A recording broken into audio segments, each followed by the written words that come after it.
You're listening to The Dating Den with dating and relationship badass and best-selling author Marni Batista. Every week, you'll get the raw truth from top experts and real people on the important dating, sex, and relationship issues you want to know about. So if you're ready for true talk that's authentic and unfiltered, and you're not afraid to be called out on your stuff, then you're ready for what's next. The Dating Den, episode 31 with Dr. Mache Seibel.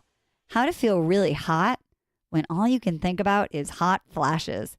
And hey, if you love this episode and if you love the Dating Den podcast, please remember to leave a 5-star review for us on iTunes. Help us spread the word, help us spread the love so that more women can date with dignity.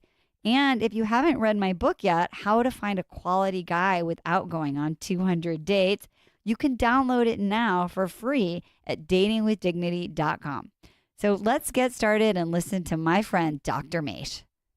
Hey, ladies, welcome to my very exciting Dating Den today. I am so excited about today's interview. So I'm going to tell you a story. I met this guy, that we're going to talk to maybe 3 or 4 years ago. I don't even remember. Let's just say I was younger then. I was in my 40s and he was talking about menopause and I was like, yeah, whatever. That's like so far off for me. Well, now I'm almost 51, so I'm really excited to have Mache in the house today. Let me tell you about our guest. Dr. Mache Seibel is one of America's leading voices on women's wellness and menopause, and he is an award-winning medical journalist. He is a highly sought-after health communicator. He's a keynote speaker. He has got this really cool thing where he combines health information with original music. He's got a great sense of humor and some amazing stories that really evoke an emotional response. And I think that you will experience that today. So any audience that really hears him is just sort of riveted while the medicine goes down, so to speak. He's been a 20-year member of the Harvard Medical School faculty. And Dr. Mache provides up-to-the-second information on health, wellness, and balance in life. He's received multiple national awards for speaking, teaching, and research. He's the editor of, I love the title of this, The Hot Years, My Menopause Magazine. He's written 15 books on women's health and over 200 scientific articles. You are going to love him. Plus, he's just like the sweetest guy. Like, it's one of those things, like if you sat next to him at a lunch, you'd be like, how did I win the lottery? He's like interesting, he's sweet, and you're going to love him. So, Dr. Mache, welcome to the Dating Den. Marni, I'm so happy to be talking with you. The only regret I have is that my mother didn't hear that introduction. Well, yeah. I mean, here's the thing. You're just an innovator and you're a leader. And I think what I love about this topic for my listeners especially is it's like nobody really wants to talk about menopause. And no, they don't. They don't. And I'm going to tell you something. And listeners, I'm just calling you out here. Every time I talk to someone, in person about dating or dating with dignity, and they're in their 50s or 60s, they always tell me, they have to tell me, and it is important, listen, I'm in shape, I'm fit, I look 10 years younger. And what that says to me is we've got some limiting beliefs, some things going on about aging and dealing with our aging bodies. And so I just couldn't think of a better topic to be talking about in the Dating Den. So I'm glad you're here. Well, I'm glad you're bringing this up for the ladies that you help so much, because it's an important topic. And I want to begin by just saying that menopause is not about age. So many women think that menopause is, I'm getting old. And they don't even want to say that word. But menopause is not about age. It's about transition. And the reason I say that is remember when you went into puberty, you went from a state of no hormones to speak of to these raging hormones that were out of balance. And then you got into hormonal balance. You had the possibility of getting pregnant every month. If you didn't, you had a period. And that was a hormonal transition. That's what it was. Fast forward 30, 35 years, and then your hormones are once again out of balance, out of sync, and you are once more affected in the same way. Your mood is different, your body is changing, your thoughts are different, your periods get wacky, but it's all transition. And even though the mean age of menopause is 51 years in the United States, 5 to 10% of women go into menopause before age 46.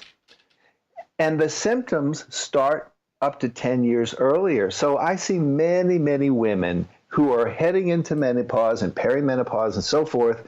Perimenopause meaning that window of time leading up to menopause, when they are in this transition and think it's something else because they're in their 30s. And I have some women in their late 20s that I see. And of course, in that situation, the most important thing is, have you had your kids yet or not had your kids yet? But the fact of the matter is, it's not about age. It's about transition. That's a really important thing because I was sitting actually, I've had the same OBGYN for like 20 years or whatever. And so I went in there, Dr. Mache, and I was like, first I came to talk to you about having babies. Right. And now we're talking about this. And he really basically educated me on the same thing of like, look, this like isn't a bad thing. This isn't a scary thing. It's like just a transition. So that's all. Yeah. And I really appreciate, I think that as women, we want to stave off age. And so this is about how can we do this in the most graceful, dignified, easy way possible. So let's start with this.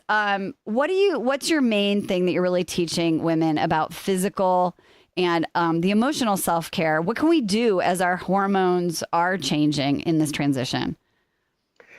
Well, I think that the number one thing that's important to do is really acknowledge that something is happening and that it's not a good or a bad thing. It's a transition. It's a thing. And that you have to educate to advocate. In other words, if you're not knowledgeable about yourself, you can't advocate for what you need. And the typical doctor's visit is, 8 minutes? You don't have time to go into all this. So number one is educate yourself. Number two is you have to nurture the nurturer. And by that I mean women are so good at taking care of their kids, their partners, their parents. And truthfully, the last person on their to-do list is them. It's you.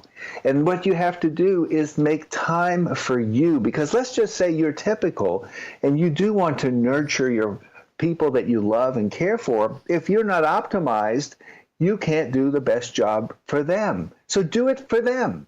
Take care of you. And the third thing is to take care of the sum of you and not just some of you. Because you are a sum of your body, your mind, your spirit, and you must take in account all of those things. And so many times women will just be worrying about one part of their body or their mind or something that's going on in their life. And they have to realize they have relationships with their work, with their community, with their friends, with their lovers. If they're dating, whoever it is, they have to find time for the sum of their life and not just some of their life. So that was where I would begin. I think this is a really important piece that you just brought up. And so I have two clients actually in the last probably month new clients. So they came to me and they're like, I'm feeling like I have anxiety. I'm worrying. I've got a lot of fear that's coming out of nowhere. I'm worrying a lot. And so they sort of went I would say like a traditional route. And so they got some feedback, it's your hormones, right? There was this just like, not the sum of you, but some of you, right? Like just this one piece. And so when they came to me and we started kind of looking at like you said, spiritual, emotional, it was like, oh, thank God, because that whole thing, like it's your hormones, really caused oh God, I'm getting old. What's broken with me? Right. The notion of being broken and need to be fixed. And it's a very natural situation, menopause. The thing about it is, if you think back 100 years, 117 years to 1900, if you think back that far, the average age of a woman was 48 and then she died. So menopause, with the mean age being 51, that hasn't changed over the centuries. And so not that many women lived into menopause. It wasn't a big thing. And now, of course, women, majority of women are going to live a third of their lives beyond menopause. The mean age for women today living is in the late 70s. It's pushing 80. And 100-year-olds is the fastest growing demographic. So there's a lot to take care of yourself for so you can be around. I mean, for me personally, when I got into menopause, I started off doing some of the first in vitro fertilizations in the country. I did some of the first test tube babies way back in 1978, 79, 1980. I had the first one in Massachusetts, the third in the country. And what happened was when the data came out saying that estrogen caused cancer, well, all the patients started throwing away their hormones. And shortly after that, and that was a mistake, and we'll talk about that, but that was a wrong study done incorrectly. But shortly after that study came out, my wife found out that she had a situation that required her ovaries to be removed, and it threw her into early menopause. And nobody wanted to really give her hormones because they thought, well, they're going to cause cancer, which they don't. But the thing of the matter is I had to figure it out because she was having to tough it out. So I switched from sperm to term for my fertility, and then I went womb to tomb. And so I put my total efforts into transitioning myself into a leading expert on women's health and menopause. I read every paper there was. I interviewed, because I had the Hot Years magazine, I interviewed women, the researchers who did the studies from around the world, until I could make sense of this. And let me tell you, there's a lot of important information that you need to know so that you make the right choices for yourself. Because if you're proactive and make good choices for the sum of you, you're going to live longer, healthy, and more vibrant life. I love that. Well, since we met, how many years ago was it? Was it like 3 or 4 years ago? Was it longer than that? I lose track of time. Me too. When something is a good thing, I just remember it as a positive smile, and that's all I remember. Oh my God, yeah. My dad says he calls it CRS, can't remember shit. So yeah, I have that. I have that. But so here's the thing: that was sort of, you were talking about being proactive. So when I was like 49, I was like, you know what? That thing that Mache said, I think I should really look into that. And I really decided I was going to be proactive, that I was going to optimize, that I was going to take this not seriously in a like serious way, but like in a like, wait a minute, I primed the pump to have babies. I primed the pump to run a marathon. I primed the pump to learn how to date. Like, why wouldn't we want to go through this transition in the best way possible and like you said, optimize ourselves? So how can you do that? How can you feel good about your body and really be proactive in keeping yourself in the most optimized version of you? Well, this is something that I talk about when I coach people, because not only do I see patients at Harvard, but I also coach people from around the country, actually around the world.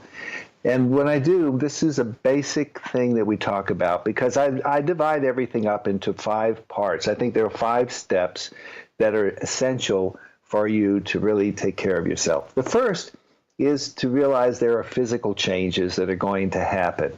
And they happen in varying degrees to different people, but they happen to some extent. And that's a result of changes in hormones primarily. And we can get into more of that. The second part is to realize that there may be emotional changes that take place. The anxiety, some of the irritability that you talked about, a little sadness. These are common things that happen. Maybe half or more of women talk about it, but for most people, it's transient. But for some, particularly women who have a history of clinical depression, for women who had postpartum depression, or for women who had who currently have or have had a major mental health condition, when menopause comes and those hormones change, those have the potential to be enhanced or exacerbated. And I spend a lot of time helping many psychiatric doctors actually helping their patients in menopause control menopause, and then all the other stuff gets better. Wow. The third thing is to maintain healthy lifestyle. What do I mean? Well, you've got 4 things that I think are important, maybe 5, and here they are. Number 1 is sleep is essential. Menopause can be a sleep disruptor. You've got to do things to help you with your sleep. Number 2 is stress. We live in a stressful world. Just turn on the news, for God's sakes. I can't even stand. CNN has become my reality TV show. So it's like, I don't even know what's going on here. So, but then people are working multiple jobs. Like my mother now is 92. I'm dealing with her issues and trying to help her as she's in transition. I've got kids getting bigger. They get married and they get, they're thinking about other things. I've got to be helping them. So we're all in the sandwich, right? Stress is abundant, but how we react to stress is under our control. And that's what we have to worry. Number 3 is exercise is critical, no matter if you take hormones or you don't. And then my book, The Estrogen Window, which was a best-selling book and really lays this out for you. Hormones are beneficial for most women, but whether you take them or not, exercise is going to help you. It's going to help you maintain your weight. It's going to help you maintain your mental health. It's going to lower your risk of breast cancer. It does so many good things. It's going to help you stay in shape and fit. So that's important. And then the other is nutrition. You've got to, every cell in your body is depending on you to feed it. And what you put in is going to make a lot of difference between how your body puts out in terms of its effectiveness, its efficiency, and how it utilizes energy to either be functional or to gain weight. So you have control over that. And all of those things you need to be mindful. The 4th element is hormones or alternative to hormones, because most everybody gets some symptoms, at least for some time, and there need to be talk about what are you going to do for those symptoms and how are you going to treat them, and what does hormones or other things do that can be proactive for your bones, for your mental health, for your bladder, for your intimacy. All those things can be impacted by the choices you make at this critical time in your life. And finally, thriving beyond menopause. That's the 5th leg of this thing. And that has to do with your body. In other words, things like the hot flashes, things like the vaginal dryness, things like putting off diabetes, which is prevalent in women, and so forth. And then your mindset, your mind, your body, your mind. And the mind means you got to be in the right frame of mind. You have to have the right mindset, and you have to learn mindfulness. All that's important. And then spirituality, the connection to something bigger, larger, higher, to give yourself some comfort, because there are many ways that can be helpful. All of this is part of a comprehensive, holistic approach to taking care of the sum of you, not just some of you. Wow, that was amazing. Literally, that just right there, that was the money. That was so good. I was thinking exercise, yes, nutrition. So here's a question I want to ask you about this.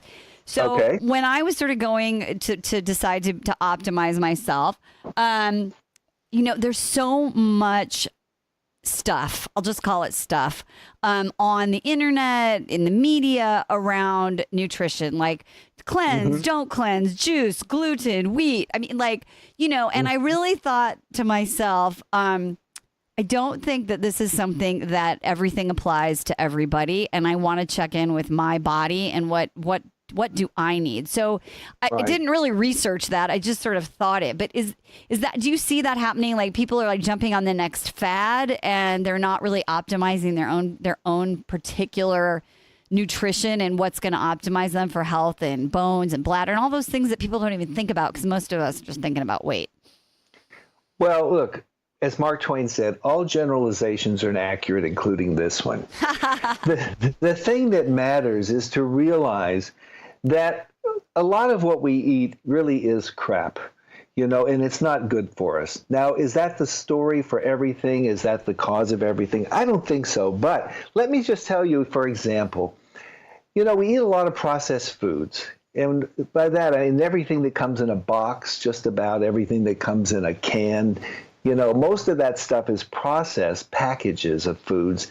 They have preservatives, and they're made with things that aren't whole foods. So I think if I were going to sum up the food story in 2 words, I would say whole foods. Eat whole foods, because those are what has been around for a long time.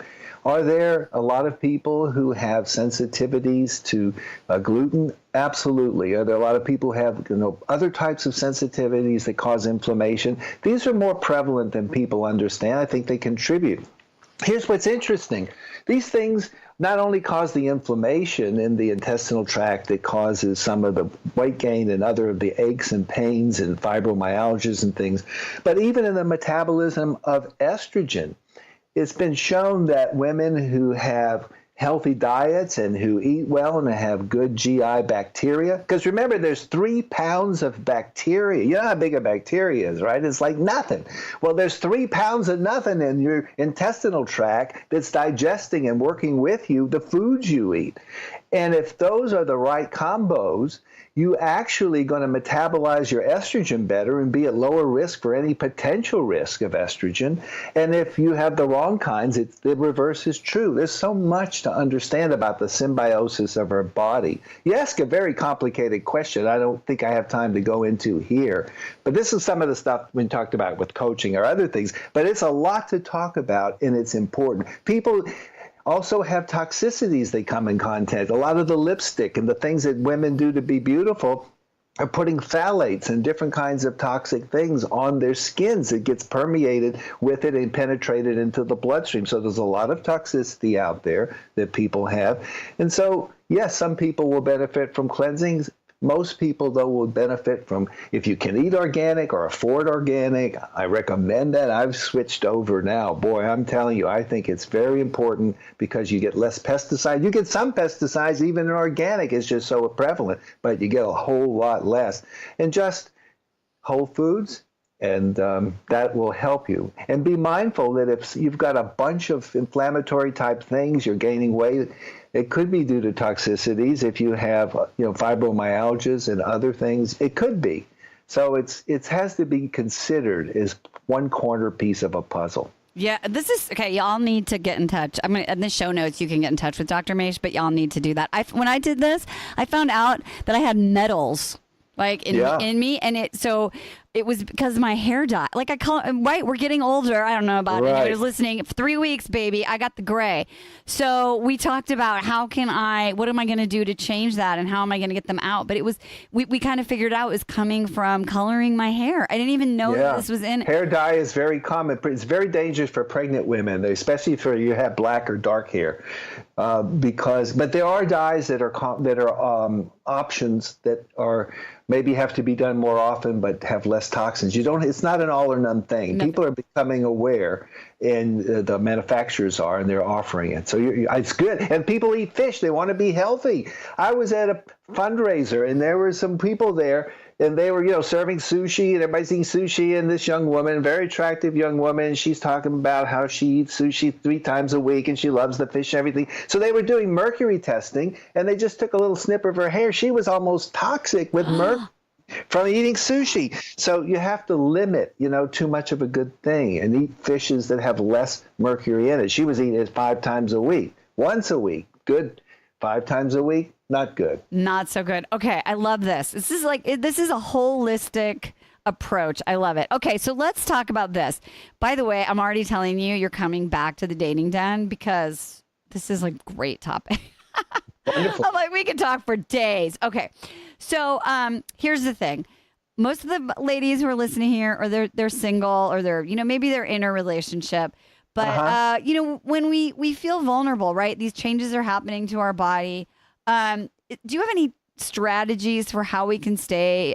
You said we can control our mind, right? We can control how we react. So do you have any tips about how we can handle the roller coaster, the emotional ups and downs, especially around dating? Well, I have a lot of thoughts about this because I see a lot of women and talk to a lot of women with, divorces happening at a very high rate, unfortunately. Less people get married, but those who get married, half of them don't stay married very long. So I see a lot of women who are in situations where they are starting over, and in terms of the social part. And I have the same talk with them that I have with the young women who are dating and just starting out, because it's very similar. And I'm going to tell you some things that I want you to really pay attention to. Number one, this is the most important thing. No one's going to love you until you love yourself. Okay, I'm just going to tell you that. Amen. Straight out. You got to just grab your belly fat, and put your hand on your heart and just say, I love all of me. And then if you don't like the belly fat, change it.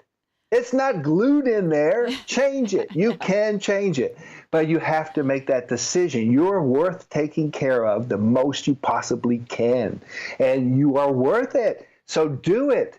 So number one, love yourself. Number two is you got to treat guys out there is potentially able to cause sexually transmitted diseases, okay? We got some bad players. Hepatitis can be transmitted sexually. Of course, there's HIV. Everyone's worried about that, but the hepatitis is actually maybe worse, particularly amongst the baby boomers. Half the people in Massachusetts in the certain generation, a third of the people have hepatitis C. It was all the hippie generation. You've got to be careful for this stuff. And there are other things. So use safe sex and precautions. And number three, if you don't want to be sexual right now and you just want friends, be friends. You don't have to sleep with everybody. You don't have to. If you want to, go for it. But if you don't want to, you don't have to. Know who you're with, And so go about these relationships in a very cautious way. And let me tell you, if you haven't had your last period, you haven't had your last period. You still need birth control. So even if you're 48, and you're still having periods, you say, not going to happen. Right. Every year I get one lady, it happened. Okay, so it does happen. So be mindful of these things. The second thing is all those things I talked about. You have to chunk it down and take care of these things. You have to have regimens and make habits that work for you, that make you healthier and happier. And the things that you don't want to do or the things that you don't love doing, get them out of your life. Make decisions that give you the time. Dating is a full-time job if you want to find a partner. Dating ain't no hobby. Dating is a full-time job. It's a full court press. You got to go for it, make time for it, and don't settle for less. I'm going to stop here because I don't want to go tangential. You're so cute. Here's the thing. I'm just laughing because I had an IUD, right? After my last daughter was born. Well, she's 14. So let's just say that thing, like the warranty ran out, right? Right. And so my doctor's like, here's the thing. I mean, it's like whatever percent effective, but the chance that you get pregnant is X percent. So, what are you going to, what do you want to do? And so I tell my husband, I haven't had my last period. And I say, honey, I don't want to be the lady on People Magazine, like the oldest woman ever to give birth. Right. Well, listen, it happens. I'm really, but it is true. And so I think this is a really important piece of being comfortable saying, you know what, I'm using birth control. I don't care how old I am or how silly or awkward you feel because you're a 50 or whatever, 60-year-old man. We're going to do this. And I think that place of what you said of like loving yourself and accepting yourself and knowing what's right for you is having that confidence to just say that is very important. The real deal. So I'm glad that you brought that up. Okay. And also one quick thing, a diaphragm is really a good thing because it helps for birth control. And it also helps cut out some of the risk of sexually transmitted diseases because it's covering up the entrance to the body through the cervix. On the other hand, low-dose birth control pills are often used for women and they're around menopause time because they're lower dose and they balance out hormones and they do a good job of that. That's often a transition type of birth control and hormone control balance and so forth. So think about that. And if you wanted to have the diaphragm for controlling sexually transmitted diseases as a second barrier, and you're on the birth control pill, use that too. I mean, protect yourself. Absolutely. I love that. Well, I have to go talk to my gynecologist because, clearly I got to have a better option than what I'm doing now. I need to investigate. Okay. So let's talk about, we've been talking about sex a little bit. This conversation about libido comes up a lot for my clients, and this is the conundrum.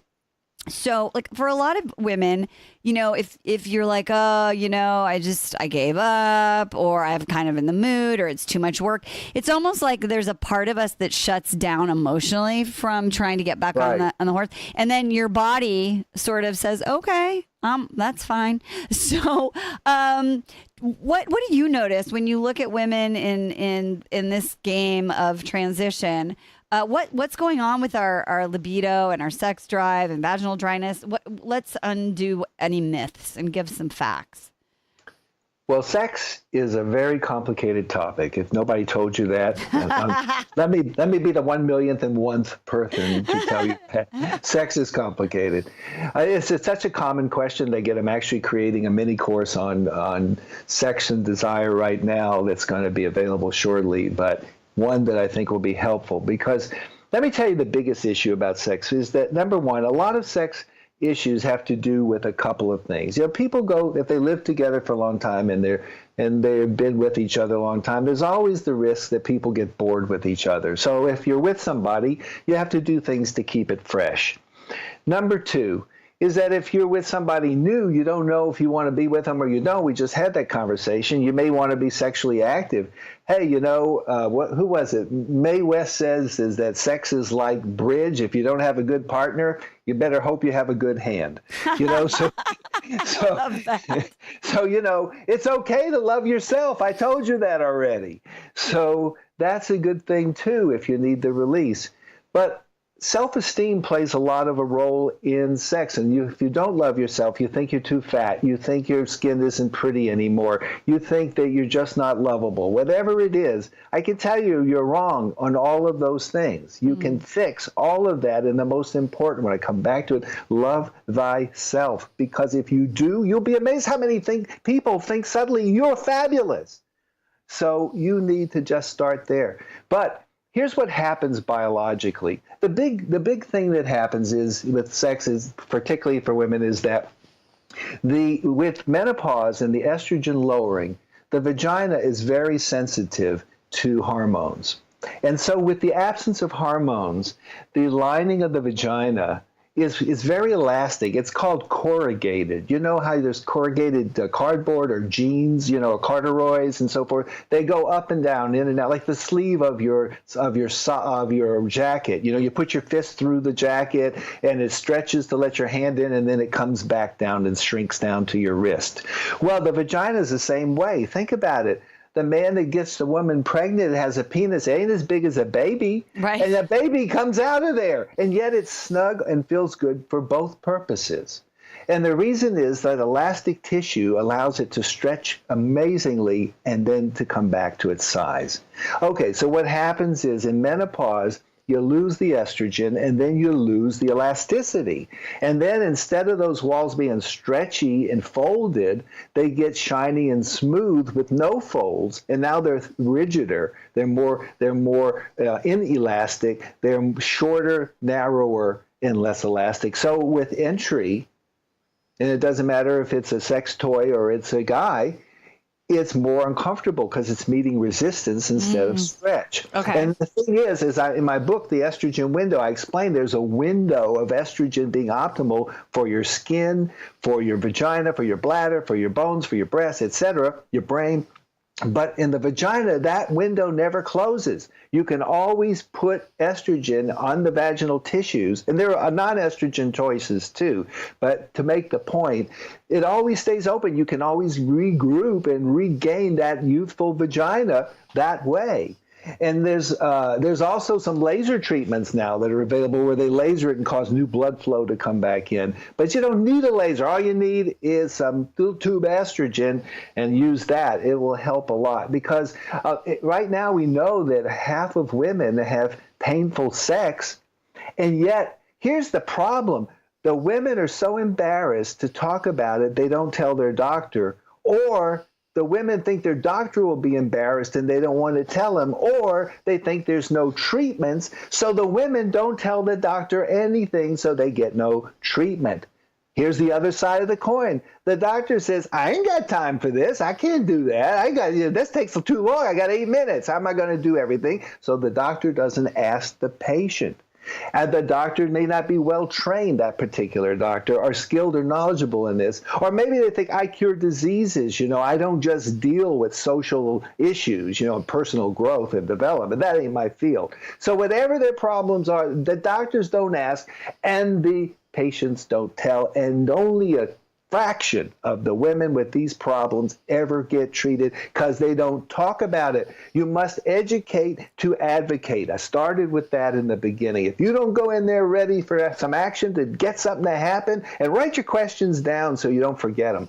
Because I know when you walk out the door, you're going to remember 5 questions you forgot to ask. Write them down. And if you do these things, you can get the treatment that you need. I love this. So it's about being proactive and being, Yes. like you said, an advocate for yourself. The medical system has got no time, okay? They got treat you, no treat you. Then they get to another decision tree. Treat with A, treat with B. And that's how they're thinking because time. It's not about time. It's about getting you organized so when you go in, you know what you need. And if there's not enough time in your visit, hey, you got a telephone? Call up and make another appointment. Before you leave, make another appointment. Say, I need to talk about this subject. And because it's embarrassing and awkward, women will wait, and men do this too, but they wait till they're just about ready. The doctor's got his hand already on the door, ready to leave. Oh, I forgot to tell you, I don't have orgasms. I forgot to tell you, it really hurts with sex. Well, they ain't going to talk to you then. Ain't going to happen. But if you start with that, or if you say, listen, I have a very important problem. It's a little embarrassing for me, but here's my problem. I know we don't have time in this visit. Before I leave, I'm going to make another appointment to come back. Is that something you're comfortable talking about with me? Because if you're not, can you tell me who is? Okay, now you've got it covered. You're going to get treated. That's awesome. Oh my God. So I'm always big on communication. So Dr. Mache just told you exactly what you can say so that you can get your needs met. And I think that here's the thing. There is nothing to be embarrassed about, really, even though it feels uncomfortable and awkward. But don't let that be the reason that you're not advocating for yourself and getting your needs met. 100%. So last question. How is sex drive and desire impacted by menopause? Well, it can be affected, and it's affected in multi-tier ways. It could be affected because of the way a person feels about themselves. It could be affected because a woman there are many medications that affect sex drive. Some of the hypertensive ones, some of the stomach proton inhibitor ones like cimetidine. There's a lot of people that are out there taking, the different kinds of antidepressants and antihypertensive because blood pressure is very common. If you're on a medicine and your sex ain't right, look at your medicine and see if that's a cause. Start there. Then there's a whole lot of other kinds of social things. If you're exhausted because your hot flashes are keeping you up at night and you can't sleep, you're exhausted. There's so many things that factor into it. It takes really, this is what I talk about with coaching, so we're getting through all of these issues so that you can find out what is the real problem. But it's multi-tiered, and generally, and also sometimes couples are having relationship problems, and the sex ain't good when you don't really, sometimes they say, oh, give me testosterone. One lady told me, give me some different testosterone. I don't like the testosterone I'm with. So it's like, so it's all about relationships. It's all about the pressures you feel from work, from, taking care of your kids and their issues and your parents who are transitioning, all of this is part of you as a sexual being and has to be, that's why I started again with take care of the sum of you and not just some of you. And then all of you is going to be good. Oh, I love that. So here's the thing. And I love you. Before we even started our conversation offline, you were talking to me about these mini courses around, because I know some of you want to ask about hot flashes and you want to talk more about sex. So there are a lot of ways to work with Dr. Mache. Look, here's my philosophy, and you guys are here because, you like what I say, I guess. when I met Dr. Mache, I was like, you know what? I never even thought I had an option to approach this and deal with this in that holistic way. And I'm going to, as I said, literally figure out where can I maximize and how can I do that. And it is multi-tiered and it is complex and every individual is totally different. So Right. I just think that what you're doing is brilliant, like coaching, education. We're empowered women now. It's not just something that happens to us. It's something that we can actually manage and rock. And that's what you do when you're dating with dignity. You're rocking it. Awesome. This was so much fun. I heart you, Dr. Mache. You're coming back at you. You're amazing. So, ladies, in the show notes, you can find out how to get in touch with Dr. Mache. You can find out about his mini courses. Definitely get his book, The Estrogen Window. All that information is in the show notes. I love you. I'm having you back. And thank you so much for being here today with me. So grateful. It's a pleasure. And let me just say one thing in parting. Sure. I have an award-winning magazine. It's called The Hot Years. If you go to hotyearsmag.com, subscribe. It's free, and you'll get it to your inbox. And I put a lot of tips and a lot of stories and a lot of information that will be helpful to you. And if you go to drmache.com, I guess you'll have it at drmache.com, and go to work with Dr. Mache. And there's a lot of different ways, courses or directly or whatever helps you the most. So thank you, Marni. It's really been wonderful talking with you. You are awesome, ladies. Get in touch with Dr. Mache. Look at the show notes, follow the links, and don't forget, date with dignity. We'll see you next time.